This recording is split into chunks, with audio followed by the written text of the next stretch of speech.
रामकृष्ण हरी माऊली. आज पुन्हा एकदा मन शांत झालं. शेतातला मातीचा सुगंध, हिरवीगार झाडे, पक्ष्यांचा आवाज आणि आजीच्या हातची गरमागरम चुलीवर बनवलेली भाकरी, हे सगळं अनुभवताना याची जाणीव झाली की गावाकडचं जीवन किती सुंदर असतं. शेतात गेल्यावर मी माझ्या आजीकडे गेले होते आणि तिनं गवारीची शेंग बनवणार होती आणि तिला मी शेंग निवडून दिली होती. आणि हा बघा मोरवा आहे, छोटासा डेरा आहे आणि त्याच्यामध्ये आईनं पाणी भरून ठेवलं होतं आणि ह्या मोरव्यातलं पाणी खरंच खूप थंड राहतं. मी आज माझ्या आईकडे म्हणजे माझ्या आजीकडे गेल्यावर तिनं भाकरी आणि गवारची शेंग बनवत होती आणि तिला मी गवारची शेंग निवडून पण दिली होती आणि तिनं बघा भाकरी बनवायला लागली. चुलीवरच्या त्या लाकडांचा जळता सुगंध, धुरात पसरलेलं आजीचं प्रेम आणि त्या साध्या जेवणातली मनाला समाधान देणारी चव, हे सगळं खरंच शब्दात सांगणं खूप कठीण आहे. आजच्या धावपळीच्या जगात अशी शांती, आपुलकी खूप कमी पाहायला मिळते. गावाकडचं जीवन म्हणजे फक्त शेती नाही तर प्रेम, संस्कार, कष्ट या सगळ्यांचं सुंदर उदाहरण आहे.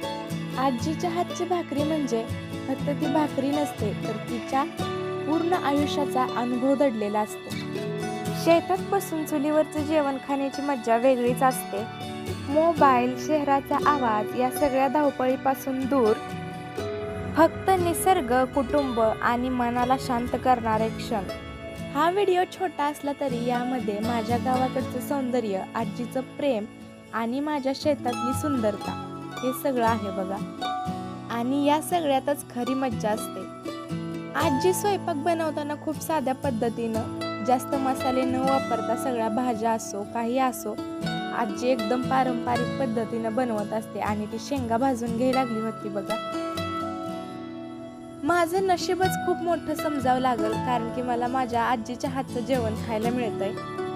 कारण आताची पिढी म्हणजे इंटरनेटच्या दुनियेत जगते, त्यांना हे सुख काय असतं हे माहितीच नाही. आजी आजोबांचं प्रेम काय असतं या सगळ्यांपासून आताची पिढी खूप दूर जात आहे. आणि आजीनं माझ्या बघा तेल, मीठ, शेंगाचा कूट टाकून छान अशी गवारीची शेंग तव्यामध्येच केली होती. शेंग छान अशी शिजल्यानंतर तिनं मला एका ताटात दिली होती आणि मी पण शेंग खायला चालू केली होती बघा. चुलीवरच्या भाकरी आणि आजीच्या हातची चव याची सर कोणत्याच मोठ्या हॉटेलला येत नाही. आणि गावाकडच्या आठवणी कधीच जुन्या होत नसतात, त्या मनात साठवून ठेवायच्या असतात. छान आईने बनवलेली शेंग आणि भाकरी मी खाल्ली होती आणि त्याच्यानंतर गोड खायचं होतं मला आणि त्यासाठी मी आंबा कट केला होता, आजीनेच दिला होता. खूप गोड आंबा आहे बघा.